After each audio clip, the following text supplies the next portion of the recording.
Can everyone hear? Yes. Yes, okay, good.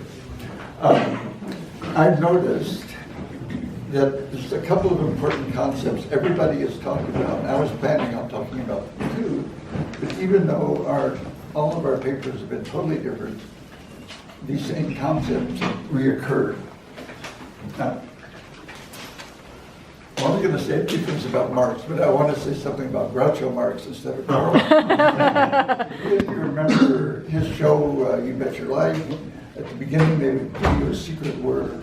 Then if the contestants happened to accidentally say that word, this duck would come down from the ceiling with a $100 bill in his mouth, and they would get the $100. Okay, we have two secret words. Opposition. Wait, what's that? Opposition and the image. And of course, the image is a big part of revolutionary image agitation. So those are going to be important concepts in my talk. I am sorry I don't have a multimedia presentation except the fact that I wore two different colors. And you're not going to get a $100 bill. Okay. Today I want to show you some surrealist approaches to the blues, as well as the results of these approaches. We won't be able to completely define surrealism, but I think we'll get a lot from this analysis. Contemporary blues fans have had an opportunity to know about surrealist interest in the blues since 1970, because that was the year that the first issue of Arsenal's Surrealist Subversion came out. That was issue number 1. Simultaneously, almost, the issue of Radical America, which you've seen up here a couple of times, also came out, and both of those had articles on blues. So that was the start. Then in 1975, My Blues and the Poetic Spirit came out, and that was kind of the coming out party for blues and surrealism. And the book has been reprinted many times, and you can get all these things that I'm going to mention online, probably cheaper than we could sell them to you for. Also, Living Blues, number 25, in 1976, was a special issue devoted to surrealism, to the dismay of several people who thought it was a terrible idea. We thought it was a great idea. That was 1976, the same year the World Surrealist Exhibition in Chicago hosted a blues concert with Eddie Shaw and Honey Boy Edwards.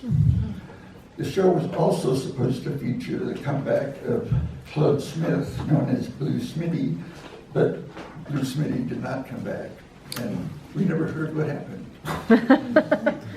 Just a no-show. The points I hope to make today are elaborated in all the publications I just mentioned. If you buy any of my books, I do recommend you get the newest editions because they've all been revised and expanded. There are 4 aspects to the blues.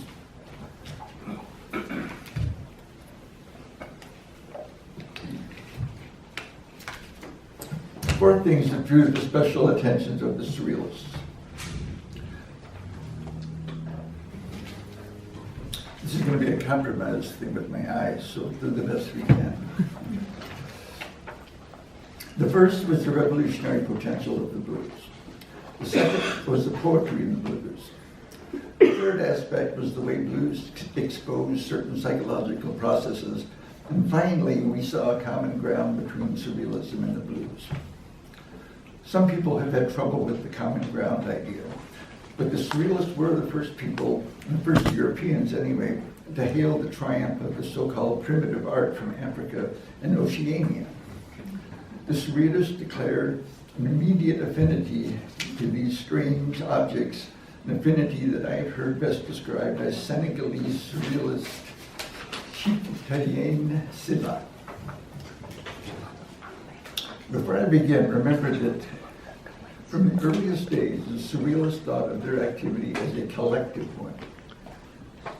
That is the only way they could conceive of it at the time. If you remember the early, great. Right.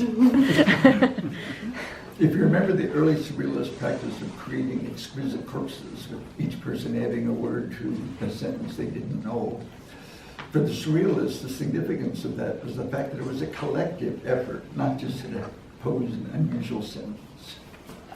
But here's Mr. Silla.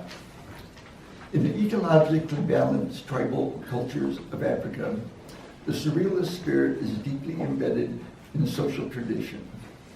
African philosophy presupposes a highly charged psychic world in which every individual agrees to forget himself or herself in order to concentrate on the least known instances of the mind's movement, a thoroughly emancipatory and collective experience. He refers to this psychical world as a superior transcendence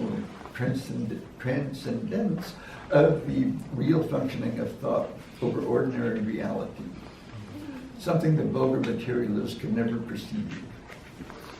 Arguing that Black Africana enjoyed the practice of poetry throughout the totality of their traditional social life, he calls such a social life the living experience of surreality, and concludes that surrealism and Black African art remain irreducible examples in the development of the complete unfettering of the mind. This is the best example I've heard of the common ground between surrealists and African American musicians as well.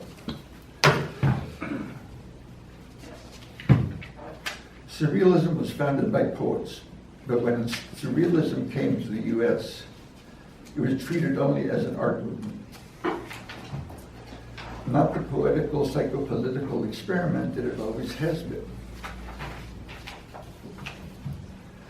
Many people's knowledge of surrealism begin and ends with Dali's Melting Clocks and his persistence of memory painting. But poetry as an attempt to bring together the dream and reality, to reconcile reality and imagination with the revolution in language, poetry and surrealism as collective activities, this is a surrealism that never came to America. In the blues, many of us found that kind of poetry that we were looking for. Lately, the notion of desire has been fetishized in academia so much that I'm almost scared to bring it up. But let me only say once again, the surrealists were there first. Desire and fantasy were key concepts for the blues singers and the surrealists. Both could produce the wondrous image. Both could produce the wonderful image that prepared the ground for revolution. Everyday life inhibits desire and fantasy. Poetry and blues often overrides these inhibitions. This is a few lines from Victoria's Spivvy. I'm the only one in my family to take a biscuit to pieces, put it back just like it was. That's a blues song. Who would have thought? I'm the only one in my family to take a biscuit to pieces and put it back just like it was. We think it is an authentic poet's job, that is, the surrealist poet's job, that is, the blues singer's job, to restore language to its poetic function by assisting in formulating these images of illumination. The poet Jean-Paul Roux called this kind of image the match that one strikes on the unknown. This is one of the tasks carried out by the best of the blues songs. Blues singers have at their fingertips yet another means to attract attention, and especially the attention of the surrealists as well. And this is the use of nicknames and pseudonyms. The examples are numerous, from Howling Wolf and Magic Sam to King Solomon Hill and Mud Dauber Joe. But I have two favorites. One was a gentleman by the name of James Sherrill. He made 2 records, 4 sides, and one side of each he imitated Petey Beachstraw, who was known as the Devil's Son-in-Law and the High Sheriff of Hell, and the other side he sang straight. But for his records, instead of saying James Sherrill, the artist's credit was Peanut the Kidnapper. How can you not like that? Come on. Peanut the Kidnapper. And a final example. Dave Blunson and his band, recorded as 315 in his squares, He was captured on record during a field trip to Hot Springs, Arkansas in 1937 by the Vocalcan label. And in his 3:15 blues, he finished with this verse. I may get over this, baby, but it's sure been doing me mean. I've been having trouble and worry since my name's been 3:15. And I won't even mention Elmore James, who lived from 1918 till 1963, singing the line, I ain't seen my baby since 1839. How could the surrealist not be attracted to the blues? Blues and blues singing evolved from the people oppressed by slavery and then Reconstruction and then Jim Crow. The creative energies of oppressed peoples respond barometrically to their circumstances, and the instruments and techniques of their measure are the tools of freedom. Bring my pistol, shotgun, and some shells. I've been mistreated and I'm gonna raise some hell. Let's be to each straw the devil summoned one. Humor was also one of these instruments. I had many on my horses, many on 1, 2, 3. But my water got muddy and my horse ran into a tree. That's Big Bill Brinsey. How could the blues be anything but of the most startling interest to us, or to any group for whom poetry and liberation are the two guiding principles? Surrealist approached the blues from another perspective, the perspective that evoked Freud and psychoanalysis. The surrealists were intrigued by Freud's new ideas as early as World War I, before they were even surrealists. André Breton had attended medical school where he developed an interest in psychiatry. But his education was interrupted by World War I, like so many people. He served in the Army in the medical corps. He witnessed many diverse symptoms of shell shock and other mental disorders. Freud's theories were beginning to penetrate European thought at the same time, and these concepts nourished the surrealist notion of the dream, subconscious mentation, and by extension, revelation. The surrealist conception of the marvelous was a blend of these ideas stirred with a few others. Freud's theory of symbolism, crudely represented by the notion that if you dream about a snake or a cigar or even the Washington Monument, you're preoccupied by the penis. But this is the part of Freud's thinking that drew the most objections from non-psychoanalytic thinkers. Too arbitrary, too simplistic, not to mention too outrageous. And yet, you dream about a snake. Blind Lemon Jefferson's blues song, that Black Snake Moan, had a verse that was like this. Black snake crawling in my room. Some pretty mama better come and get this black snake soon. Would have a hard time convincing anyone that Blind Lemon was not granting a complete confirmation of Freud's theory and dream symbolism. This example is one of hundreds that I could cite. Think of all the many blues that are about food, but are really about sex. I'm thinking of Memphis Minnie. I'm going to bake my biscuits. I'm going to bake my biscuits. I'm going to bake my biscuits, but I'm not giving anybody one. We see and we maintain that Freud insisted was unconscious in our normal lives, but was revealed cryptically in dreams, was revealed rather clearly in the blues.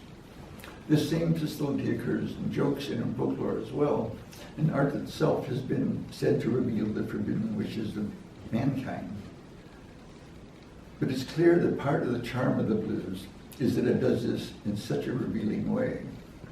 And part of the revolutionary impact is its ability to deal with what is normally unconscious and repressed in a non-repressed manner.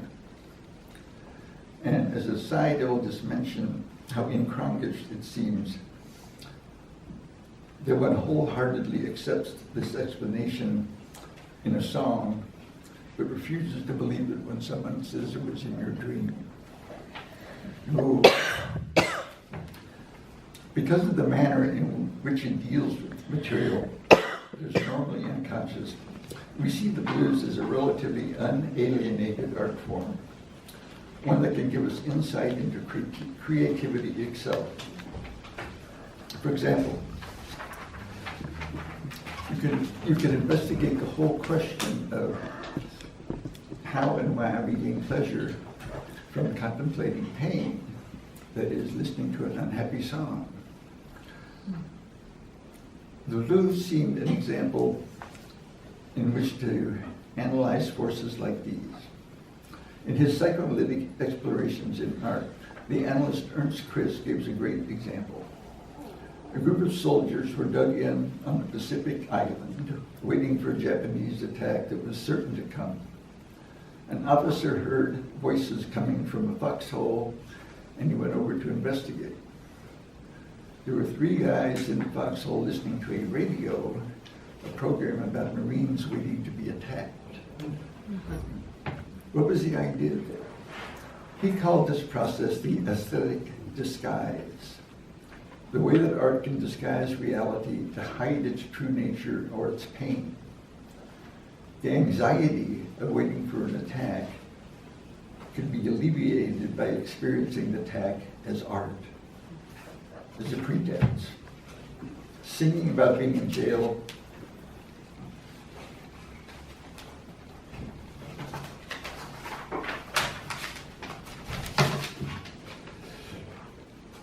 you can artfully experience jail without the pain of actually going to jail. That's why there's a song called Christmas in Jail Ain't That a Pain, or Bloodhound Blues with this line, bloodhounds, bloodhounds, bloodhounds are on my trail. They want to take me back to that cold, cold, lonesome jail. To end the psychological part of our analysis, I would like to talk a bit about paranoia, especially paranoia with the absence of disorganized thinking. This is kind of an ideal type of paranoia, which you don't run into much, but not in the DSM.